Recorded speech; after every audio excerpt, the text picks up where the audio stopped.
Okay.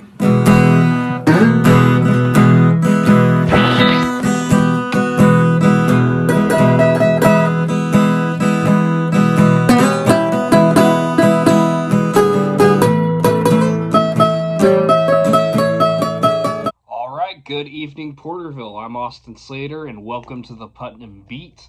Jonathan Ogans is working a long shift tonight. He could not be on the program, but we still wanted to make sure to get some content out to you this week. And we're going to talk about some of the local and national news stories that you need to hear to, kick off this Memorial Day weekend, which we're at the end of now. But hey, first up, we wanted to congratulate our two winners for this week's Chingon's Tacos $25 gift voucher giveaway. And those winners were Michael Yang and Audrey Ariano. So, that was amazing. I got to meet Audrey, and we're working on getting Michael his gift voucher too. And it's just incredible that we can do this opportunity, folks. And remember, congratulations to our winners, of course. And you too have the opportunity to win one of two of these vouchers again this week by liking, sharing, and commenting on this very video. When you comment, though, you got to make sure to tag a friend. That's the requirements, all right? All right, so we're going to do that. You can like, share, and post this video up. Get that comment, tag a friend. That's what we want to see here at the Putnam Beat. And if you don't mind, while you're at it, please rate our program here on Facebook or on Apple Podcast. Those ratings, they don't seem like they do very much, but they actually do a lot for us, and it's good to get those out there. So if you could leave us a review, that would be amazing. Helps us know how we're doing and what you guys want to see, and it's just great for everyone all around here at the Putnam Beat, so we'd appreciate that as well, but not a requirement for this giveaway. All right, so don't get mad. You can still get tacos. We're going to be doing this every week with Chingon's Tacos, so you'll have plenty of chances to win those vouchers, folks. And again, this is a great opportunity for local business support. Two local things coming together, supporting each other. We got to see more of that going forward, guys. So this is what we're doing. And this whole segment, this whole project, this whole giveaway would not be possible without the great Isaiah Sanchez, who's the main guy, the head honcho over there at Chingon's Tacos. So you go down there, give him a thumbs up, tell him that he's awesome, because he is, and his food is incredible, folks. So good. I have not had better chorizo tacos. I'm telling you. I go down there, I got to get the three. It's carnitas, asada, because, basic white boy, and chorizo, carnitas, asada, chorizo. Yeah, but you got it. Those are the three. I always got to get those and asada fries because, asada fries. So good. All right, so you can do me a solid by going down there and supporting those wonderful folks Monday through Friday, 11 to 8 p.m. here in Porterville on 11 West Oak Avenue. So go down there, get yourself some tacos. So you can go in. They have indoor eating now, so you can make that happen as well, or you can take it to go. Oh man, there's nothing better than sitting outside, looking at your beautiful garden while you're eating wonderful, incredible tacos. They also have other things, so tacos are just my favorite. So anyway, get down there, support a local business, and get you some mom food. Win-win, right? And again, you have the opportunity to win a gift voucher next week. So keep it up, keep trying, keep tagging, keep sharing, keep liking, and you could be one of the winners that we announced too. And we have a segment for you, so I'm gonna cut off here, and we'll go ahead and play a little segment of the giveaway, so you can see how that went down. Take it, John. Good evening, Porterville. I'm Austin Slater from the Putnam Beat, and it is finally time for our taco giveaway. Now, helping me out here today are my two young interns here, and also my kids. Here at the Putnam Beat, we believe in child labor. Anyway, we're gonna get started here. John Henry, can you please pick one of the names? Okay, this is the first one. Let's see.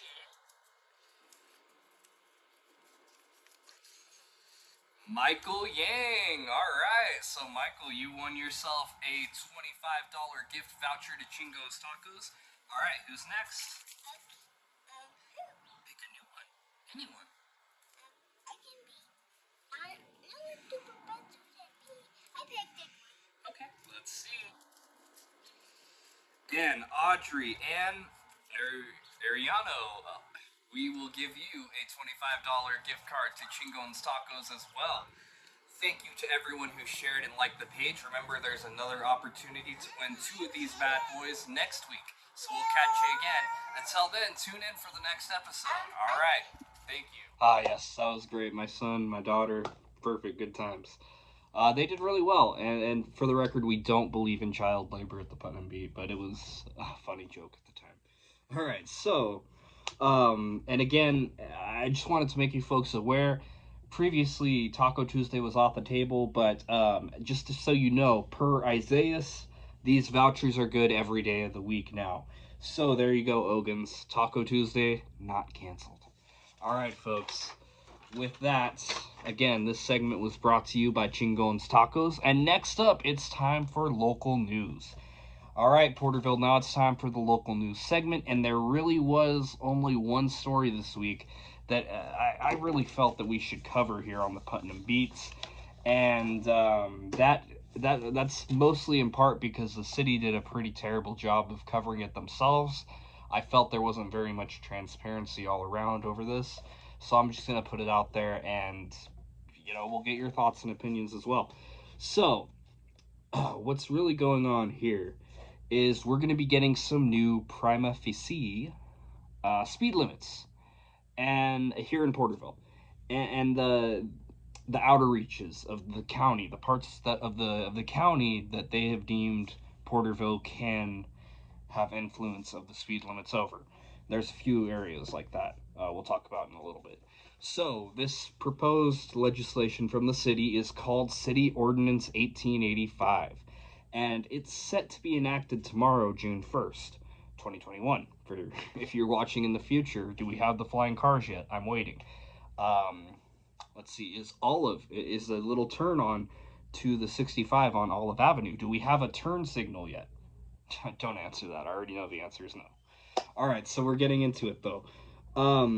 So this statement has come from the city manager and man whose disappearing act only rivals that of Henry Houdini, John Lawless. Now, of course, this is part of an obligation that localities have to the state of California to update the speed limits, right? Every 5 to 10 years, this is something that we have to do. We have to take a survey of the average speeds of the area and question the areas, and we have to examine them to see if they are adequate, if they are doing the job, if people are going faster than that speed limit. Are they doing it safely? Can we change the speed limit? All that comes up in those 5 to 10 year surveys, right? Generally, these happen in 5 years. Sometimes there are circumstances where it's got to be 7 to 10 years. So either way, Porterville is getting it done. And they, as part of this process, Porterville PD completed citywide speed surveys at the end of 2020. Which, just as an aside here, what was going on in 2020 again? I'm pretty sure we had a very large pandemic, right? So is that the wisest time to take data on people's driving habits when a lot of people were instructed to stay home anyway, right? Because it seems like that would be a big discrepancy in the data if not everyone that's generally driving is driving at that point. But hey, maybe they accounted for that. I don't know. I wouldn't know because they didn't release their data. So, it's kind of one of those catch-22s here. At any rate, the surveys were conducted by PD and evaluated by an unspecified staff member who has apparent expertise in engineering. Now, the piece that was put out has no mention of who actually conducted this, of what employee it was, of how much experience they have in engineering. None of that was mentioned. Again, transparency issue. I see a problem. Maybe you don't. Let's talk about it, huh? No. But at any rate, they've calculated through the 85th percentile of speeds what they think that the speed limit should look like. And the city manager has asked that this data be used to make necessary amendments to the prima facie speeds in Porterville. Municipal code, right? So they're not just doing it for fun, they are changing the laws here. Now, you good folks at home are probably wondering, How does this impact me, right? Well, here at the Putnam Beat, unlike City Hall, we do value your concerns. And we've printed a list out of the streets and speeds that are prospected to change under CO 1885. So here we'll just read off some examples here that was listed in the statement put out by the city. The City Council of Porterville does ordain as follows. So these are going to be the speed limit changes, right? You have Connor Street, Morton to Olive. The posted speed right now, 35 miles per hour. The average speed in the 85th percentile is 47 miles per hour, so over 10 miles above the speed limit. And they're going to go ahead and meet you in the middle, Porterville. They're going to give you 40 miles per hour. Morton to Olive on Connor Street. Next, we have Henderson Avenue, the city limit to Westwood. The posted speed there is 40 miles per hour.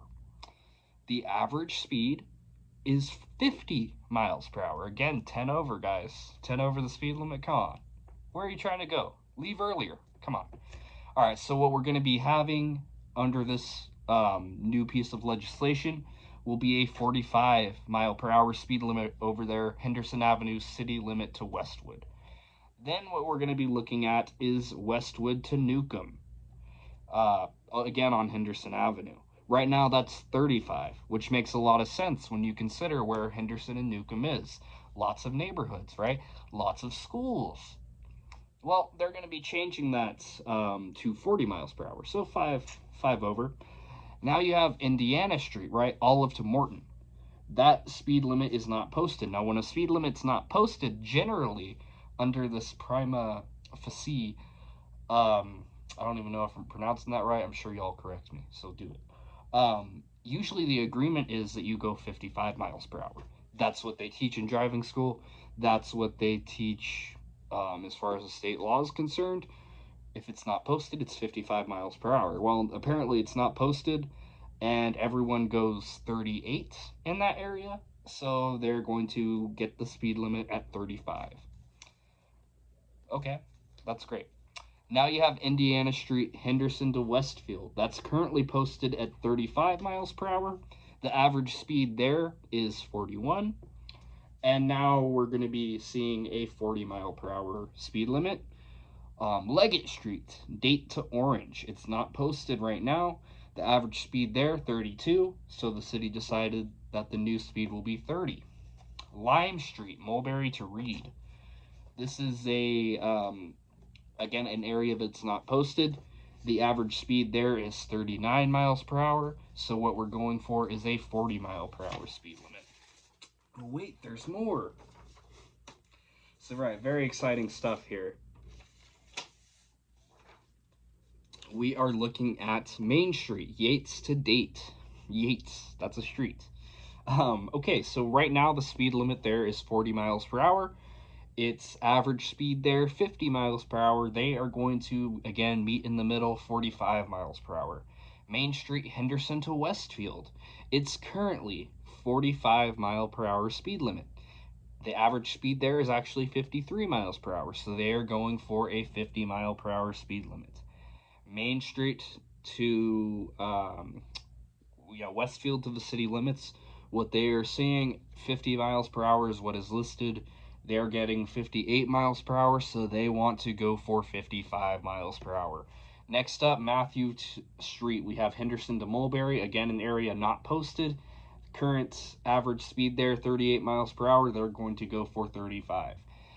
Morton Avenue, Westwood to Matthew, we have 35 miles per hour, and they are saying that people are going 45 miles per hour instead, so they are going to again meet in the middle at 40. And there's a lot more here, folks, a lot more streets in Porterville that are being changed, the speed limits rather, and we will be posting that to the Putnam Beat Facebook page. In fact, I think I already did, but I will make sure that it's posted.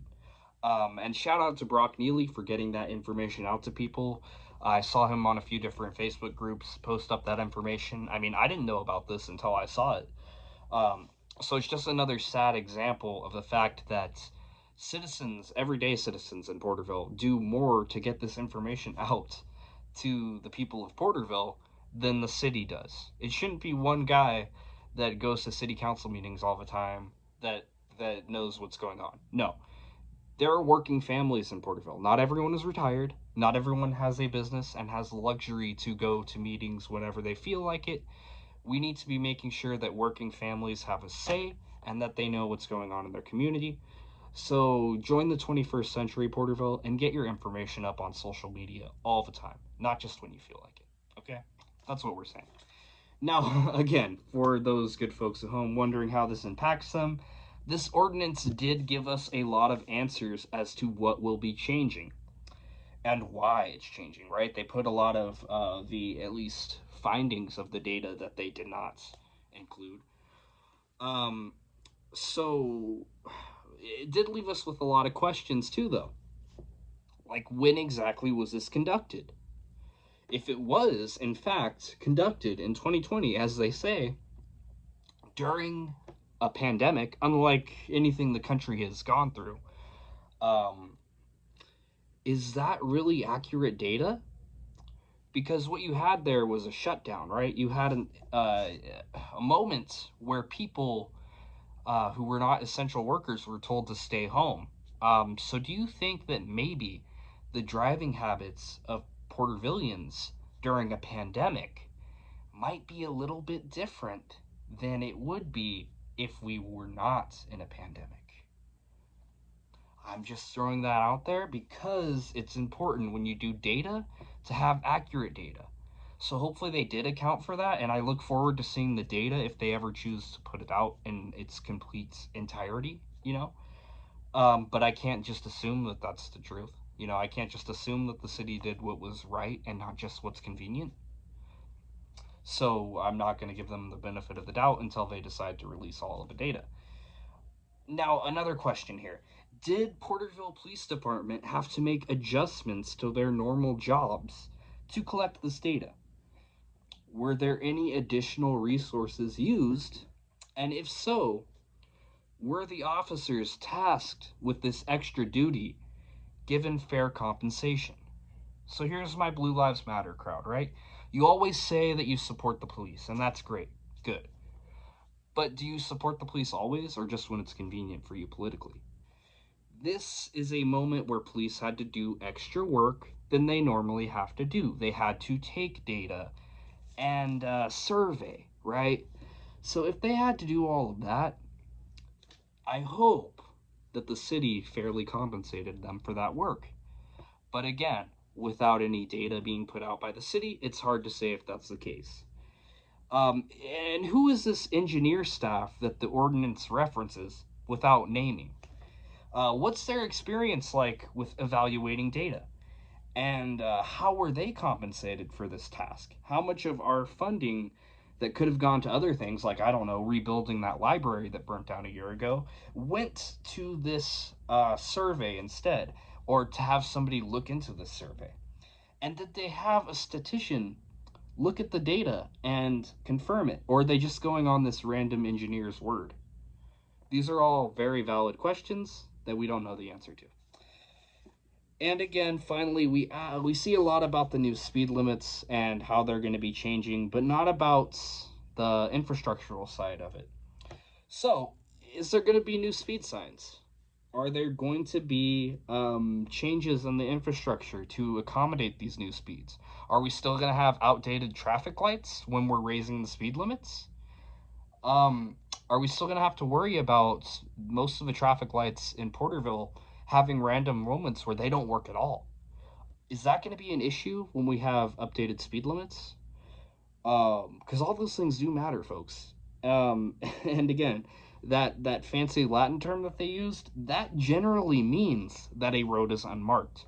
And the traditional agreement when a road is unmarked and does not have a speed limit sign is that you will go 55 miles per hour. That's generally how they handle it. That's generally how drivers handle the situation. Now, not all drivers. Granted, I will say that there's a lot of people that speed and they don't go 55 miles per hour. But most people do stick to that, especially truck drivers, especially people that have to, by law, stick to that. Well, all of us do, but, you know, it's it's more easy to bust a truck driver for speeding, like a giant U-Haul, than it would be for you to bust some Prius.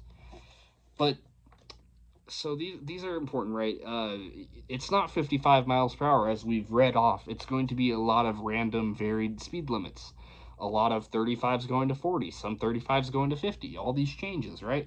So are they going to put up speed signs for those, or are they going to leave them the same, or leave them all unmarked and hope for the best? Um, well, let's say they do change the signs, though, as they should. But we deserve to know, how much is that going to cost the people of Porterville? Now, we may not have all the answers for you here on the Putnam Beat, but we will keep you informed as to how this changes and how this new ordinance is implemented. It is slated to take effect on July 1st, if approved on June 1st as intended. So they have 30 days to figure all this out. All I can say is it's taken a lot longer than 30 days for them to figure out Henderson Avenue. So I'm not sure that my confidence is that high that they can figure all this out in a month. But hopefully they do. Hopefully it's not anarchy on the. I mean, as much as I love punk rock, right? I'm That's a bad example of punk, right? But the Clash, the Sex Pistols, all those good bands. I don't think anarchy is a best practice for traffic or speed limits, right? Maybe it works out for the Germans, I don't know, but here I don't think it would work out, especially when a lot of you don't know how to use your blinker. Just saying. So, we'll see how that goes. I'm again hoping for the best, but I've been burned before. So, this is Porterville we're talking about. But again, speed limit changes are going to be taking place. We're going to do everything we can to keep you all informed on how that effort goes. And now we are going to pivot from local news to national news. So here's what we're looking at now. Um, I hope you guys have brought your banjos because we are going to Texas, right? You better have a case of beer too. Now, last night in Texas, the Democrats led a walkout over Texas Senate Bill number 7, which would restrict voting rights in a similar legislative style that we are seeing in 14 other Republican led states across the country, including Florida and Georgia. Um, Now, this particular bill in Texas was up for a midnight deadline for a vote, and in effect, the Democrats stonewalled this very restrictive voting law change by walking out and preventing the Republicans from having a quorum. If you don't have a quorum, you see in other parts of the country they actually respect Robert's Rules of Order, and if you don't have that, then unfortunately you cannot vote, right? So if you don't have your members present, imagine that. You can't hold a vote. If you don't have an opportunity for public comment, oh, imagine that. You can't hold the vote. This is all stuff that is commonly disregarded by the Tulare County Board of Supervisors, but hey, more power to them. They were elected to do that. So, again, we'll go back to Texas here. This was a piece of legislation that just a few years ago in 2013 would not have even been considered constitutional. Now, in 2013, the Supreme Court revoked much of the Voting Rights Act that was put in place to protect people from these restrictive voting laws, especially minorities who could not vote or were prevented to vote by Jim Crow laws that were completely unfair, racist ways of people staying in power. Well, it worked for the South before, now they're going to try it again, I guess. In 2013, the Supreme Court decision in Shelby County versus Holder made the pre-clearance requirements for states to make changes to their voting laws a thing of the past. So prior to this change, if a state wanted to make massive changes to how they conduct voting in their state, they would have to get some sort of federal approval, right? You cannot restrict voting in your state. This is a republic. A republic requires democracy. It requires the participation of all citizens of voting age. And if you can't vote, or if it's harder for you to vote unnecessarily, then you are not getting your full voting rights. So the federal government had to look over those changes and approve them. Now it's all just whatever the state wants to do, pretty much fine with the feds. So, um, There's good and bad to that, but if you look at this, it's particularly bad when we're becoming more restrictive with voting. Now, let's just talk about what would that new legislation look like if it had been passed, right? So, right, we're looking at here is that this legislation is becoming a trend in almost every purple, red leaning state. That, especially a lot of the states that were crucial to President Biden's victory in 2020. Um, an election which was reportedly the most secure in American history, according to CISA. The legislation in Texas, in particular, has been called an assault on democracy by President Biden and other Democratic leaders. In a statement on May 29th, the president warned that this legislation is advancing a state law that attacks the sacred right to vote, often disproportionately targeting black and brown Americans. If Senate Bill 7 had been enacted, it would have created criminal penalties for ballots that are turned in with mistakes, criminal penalties not only for the elections officials that are getting that information, but for the voters themselves. So if you mark a bubble wrong, God forbid, you might get criminal charges for that. In Texas, one of the don't tread on me states, right? That doesn't sound like limited government to me, but hey. It would also cut off early voting hours. It would limit them severely. It would make Sunday voting illegal. A lot of predominantly black churches in Texas and in other states on Sunday after church, they go to vote. Now they can't do that in Texas, or they wouldn't be able to do that in Texas should this pass. It gives legal protection to the hyperpartisan poll watcher groups that sought to watch people vote and sought to conduct their own expert, I guess, evaluations on how the voting looks in that particular elections office. And it would revoke 24-hour voting centers like they had in Houston. Houston is one of the more, I don't want to say progressive, but it's one of the less conservative cities. And during the pandemic, they took an emergency response that allowed people to vote 24 hours a day. That doesn't sound like an emergency response, that just sounds like good policy, especially when you have working people that work 8 to 5, 8 to 6, 8 to this, and they can't make it to the polls, right? Or the polls close as soon as they get off, or they, not only that, they get off work, they have to go pick up their kids. Oh, by that time, sorry, the polls are closed. Houston didn't think that was okay, and they took measures to combat that, and those measures were having 24-hour poll centers. Why does it matter what time you vote, folks? As long as you're voting, right? As long as it can be counted in time, why does it matter in particular what hour of the day you vote? That is between me and the Statue of Liberty. I vote by mail, so I could vote at 4 in the morning if I want. As long as I get that sucker in on time, my vote counts. That's how it should be. Now, again, we are also looking at this legislation, not only Houston, but it would prevent local governments from how they can conduct voting, and it would make the state in charge of predominantly all decisions when it comes to voting. That does not sound very Republican. That sounds very anti devolution to me. Now, devolution, if you don't know, is the concept that Reagan proposed, President Reagan, that you should give local and state governments more power, use that 10th Amendment to give them more power and take away some from the federal government. Now, we're looking at this on the state level.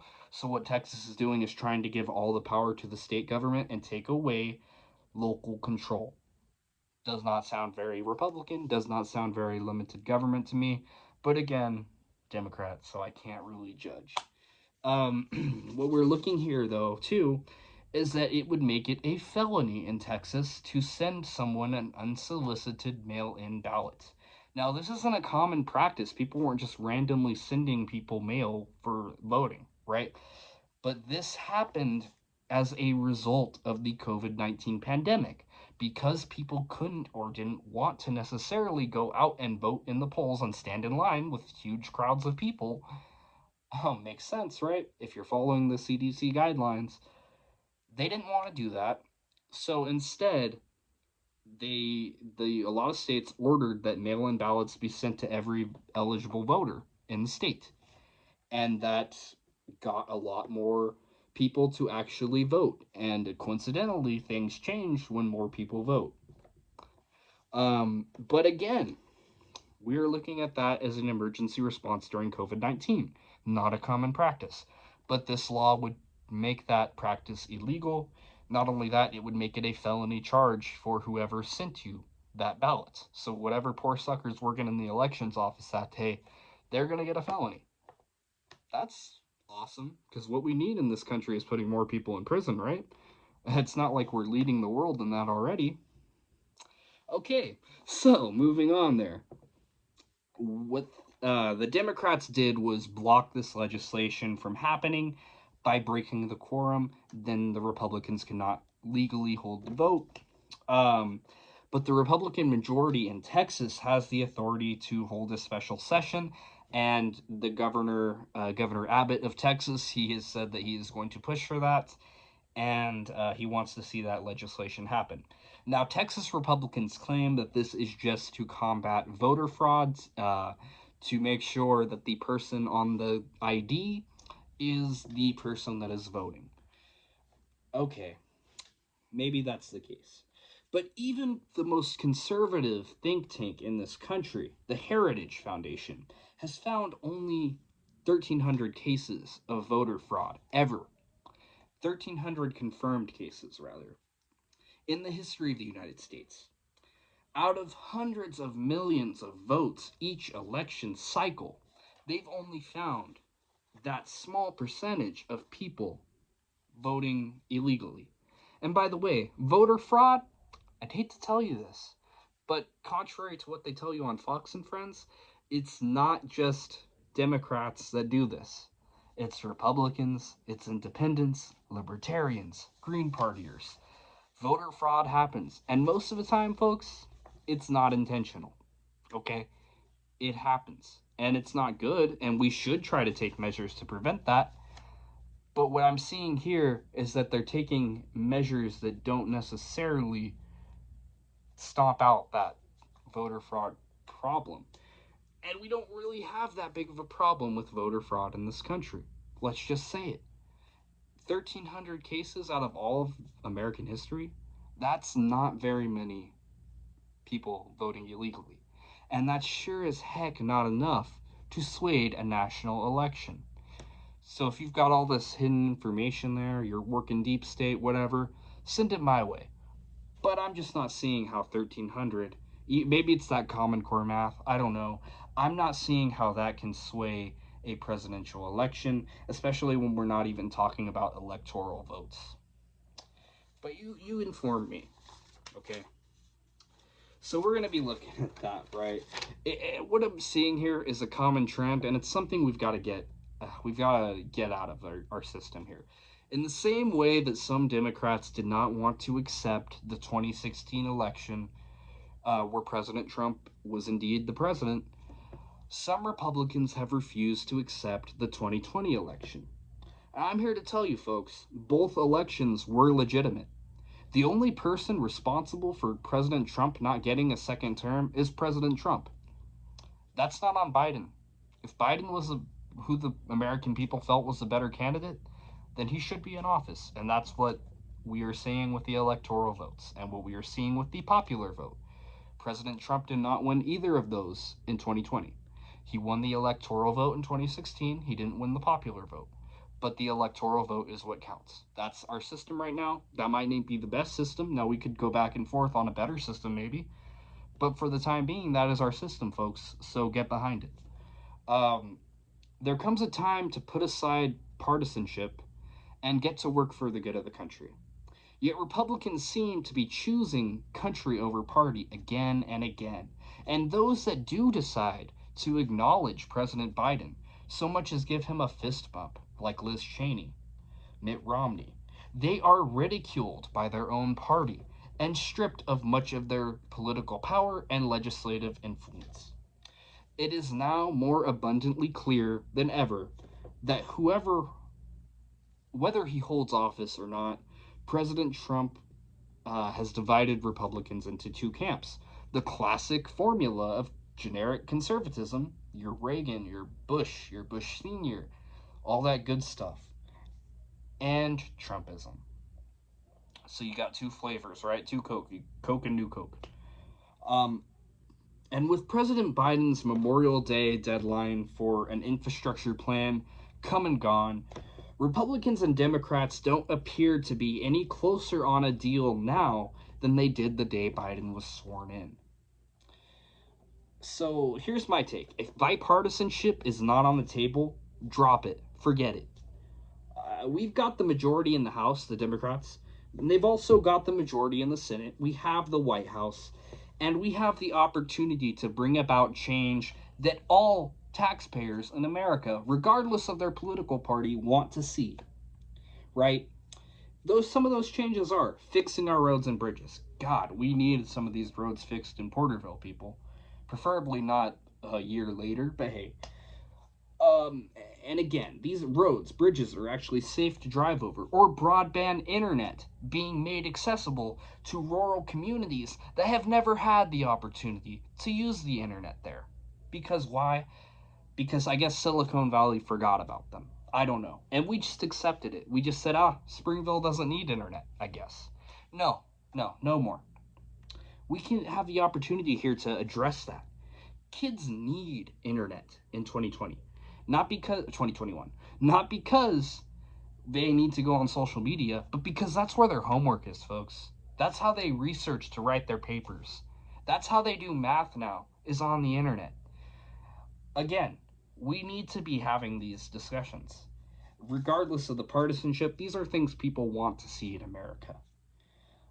Um, yes, I agree with you most of the time. Bipartisanship is very important. It's something that we should always strive towards. We should make it a goal to bring people of different political parties, not just Republicans and Democrats, by the way, I'm talking all these obscure political parties, bring them to the table to talk about how we should handle legislation.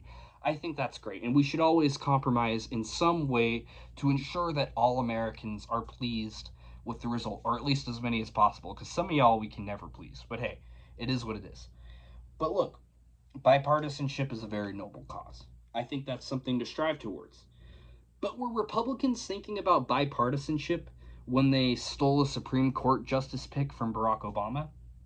Or when we were trying to investigate a commission to research the Capitol riots and learn more about why that happened? No. Did they think about bipartisanship when they drug on an investigation into Benghazi for years? No, they did not. There was never a time that I can recall in recent memory that any Republican has made bipartisanship a goal of their administration. It certainly was not with President Trump, and he had a lot to say about Democrats.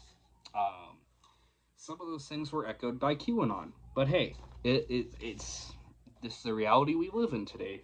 Um, so as much as I want to see bipartisanship happen, um, Republicans and Democrats, for that matter, they don't care about bipartisanship. Not really. They care about getting their agenda passed. And most of the time, that agenda is not set by the American people. It's not even set by the political parties. It is set by the corporations, the lobbyists. It's set by them. And they want the most divisive legislation that they can pass. So that's what we get. But this infrastructure bill is not that. This infrastructure bill is moving America, or would move America, into the future. It'd be giving us things that other countries have already had for decades. And it would be starting a trend into green energy. It would be repairing our terrible roads. It would be fixing a lot of these problems that we deal with every day right here in America. There is absolutely no reason that Republicans and Democrats can't come together on this. For whatever reason, the Republicans have once again chosen the path of obstruction, and they are using their slim minority to try to influence the majority of the American people. Elections were held. The Democrats were put into power. They should be able to get some legislation passed. And that doesn't just go for Republicans, that goes for the Democrats in Congress as well. The American people are not satisfied with you continuing to do nothing. A do nothing Congress ain't cute in 2021. Maybe it was a nice meme in 2016. Maybe it was cool during the Obama years, when you just didn't want to let him pass anything. But we're over it. We actually have to go to jobs, and we have to get our job done. I can't go to work on, well, Memorial Day. So Tuesday, I can't show up and work and be like, I don't feel like taking data today. I'm just going to wing it. Is that cool? No, that would not fly, right? So why do legislators have the opportunity to go to Washington, D.C. to take all this tax money to get them there just so they can sit around and bicker and not accomplish anything for the good of the American people? I say it's something that we should be done with. So as much as I don't like hyperpartisanship, as much as I strive for bipartisanship and want to see more of that in this country, I'm saying right now the Democrats have the majority. We need to actually accomplish something, or we are going to lose that majority, and we are going to lose it hard. And we may even lose the White House if we can't have a president that can get things done. President Joe Biden, he's listed out his agenda, he's given legislation, he's provided a lot of stuff, and the Democrats are not meeting him in Congress. So that falls on you when we do lose that, if we do lose that. So at this point, I'm gonna say that hopefully they come together for some deal. Hopefully some kind of infrastructure plan gets passed. Hopefully it's remotely like what President Biden wants. But even if it isn't, let's fix these roads. Let's fix these bridges that are unsafe in America. And let's give these kids, even if they live on some mountain in Springville, let's give them internet because they need it for their work. It's not, segregation is always wrong. We should not have segregation of technology in this country. There should not be sections of America where kids are illiterate in technology because their government doesn't care enough to provide that to them. We should be doing better. We have the opportunity to do better. Let's do better. Let's not just talk about being better. Let's be about being better. Don't talk about it. Be about it. Austin Slater, 2024. Just saying. No, okay, so we are getting in now to some entertainment news. And this is more of a question I have for you folks. Maybe we'll put it up in a poll. I don't know. We'll figure it out. So, what we're seeing now, right? We're seeing that this is the age of streaming platforms. It used to be, your Netflix and chill. Now you got your Hulu and Chew. I don't know. I was going somewhere with that. I lost it. I'm not Colbert, folks. I can't do the jokes. But I can tell you this. We are going towards these platforms like Disney Plus, HBO Max, and they have rose to prominence, especially during the pandemic when traditional movie theaters were required to be closed predominantly. And so, these platforms, they began to offer full feature length films that you'd normally see at the movies, right? But instead, they were released on these platforms. Critically acclaimed films like Zack Snyder's Justice League, or Disney's prequel that just came out featuring Emma Stone, Cruella, right? HBO Max offers these films free of charge as part of their platform, rather. So you have to pay for the subscription, but you can access these movies, right? Disney generally charges a premiere access fee because if we will know one thing about Mickey Mouse is that he likes to be rolling in that dough. You feel me? He likes the money, so he will take as much of it as he sees fit. As you should, Mickey. You do you, Mickey Mouse. So again, yeah, they charge. HBO Max does, and a few other places they don't really charge. Netflix just put out Army of the Dead, no additional charge. So you can Netflix and chill. You don't even have to pay more. You can still use your your roommate from college's Netflix account. So they're not really cracking down on that either. But here's the thing: a lot of moviegoers think that this change is great. That you should have more freedom in how to watch movies. You should be able to watch them in your own home. But other people are kind of sounding an alarm here. People like the Russo brothers, they find it unsettling. Now, these critics say that this new formula of digital release and theatrical release simultaneously is not necessarily good and could make movie theaters as we know them obsolete. And I think they've got a point there, because why would I put on pants and do my hair and do all these things that are necessary for me to go out into public to watch my movie, when I could just order Chingon's tacos and watch all 4 hours of the Snyder Cut at home in my boxers as God intended. Why would I go to the movies if I can do this from home, right? I actually love movie theaters, and I will be going to one as soon as I can. But the argument there is, if you can watch these great movies, these new movies from home, why would you go to the movie theater? Um, so that's definitely a lengthy debate there to get into. But I kind of want to know your thoughts. I kind of get what they're saying here. Maybe we could put it out in movie theaters for a couple months before the digital release. But at the same time, folks, if you want to pay more to see a movie at home, I ain't gonna knock that either.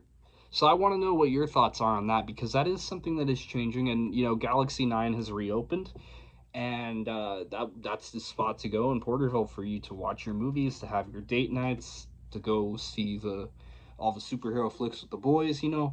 But is that going to change because of this new Premier Access, this digital download era that we're living in now? Or do you think that companies should kind of go back off that a little bit and go back to theatrical only releases? I mean, what do you want to see? Because not every company has a streaming service, right? So some of these movies are going to come out in theaters. Now, are those movies going to do worse than they would if they have to compete with Disney or HBO Max or Netflix putting out a film ahead of schedule? I don't know. How's that going to change the award shows? All that. Those are all relevant questions that I could not tell you the answers to. But I think they are interesting questions nonetheless. So, that's something to think about as we go forward. And all I can say is I really enjoyed being able to watch the Snyder Cut from the comfort of my own home. But I do kind of miss that aesthetic that I got with all the other superhero movies, with Endgame, with Dawn of Justice, um, with, oh God, Thor Ragnarok. That was another really good one. Of going to the movies, of hanging out with your brother and seeing the film, eating the ridiculous amount of popcorn. And I have no control whatsoever when it comes to those shakers that they have at Galaxy 9. So I take about 10 flavors and I'm just piling onto that popcorn. And I love it. Everyone else does not. But I missed all that. I will say that there's some pros and cons of going to the movie theater to watch a movie. So what do you think, guys? Should movie theaters have exclusive releases for movies, or should these streaming services just completely dominate and change the game? If the game is changed, what do movie theaters have to do to compete in this new age? Is there anything they can do?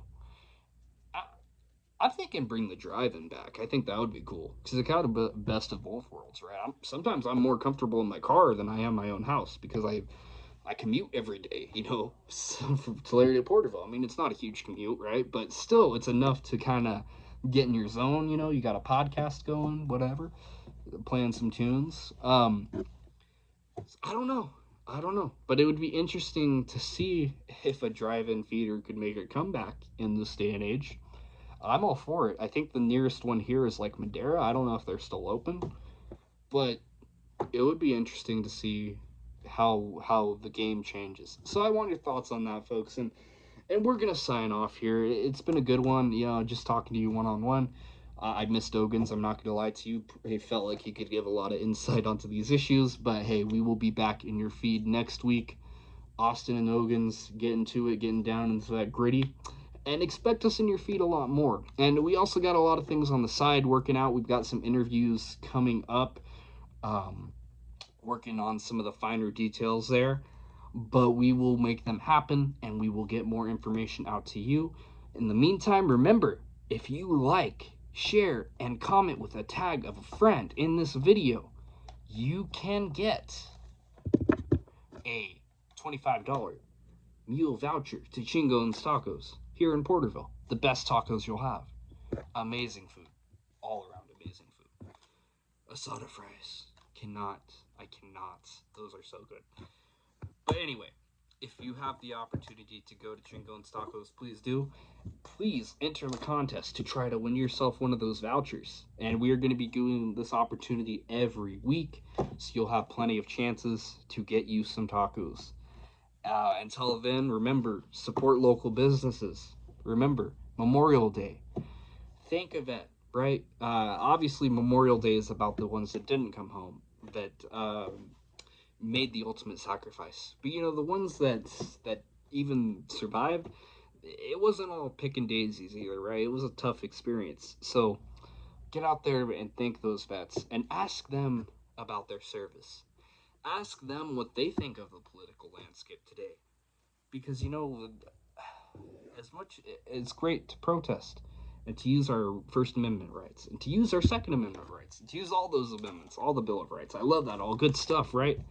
I don't want some random soldier sleeping in my house. Anyway, so we have got to thank them for that because they go into service with the thought in mind to protect those rights, right? To make the world safe for democracy. That was the catch 22 phrase for years. So thank them for that and thank them for what they contribute to this country. And I think everyone that served in the military, men, women, even non binary folks, transgender folks, you were all important parts of our military. And the way I see it, if you had the bravery to serve your country, then you should not have to worry about your country turning their back on you. So we should do more for our military community here, folks. And we should do more to ensure that if you did serve in the military, that your family or yourself, in some cases, are not being deported from this country. So again, we've got a lot of work to do, but we wouldn't have any work to do if it wasn't for the brave men, women, and non-binary individuals that have served in our military. So we thank you for that. And again, signing off for you today, Austin Slater. It's been a pleasure, and we will be back next week in your feed. And go get you some tacos, Chingo and Tacos. Peace. Hey.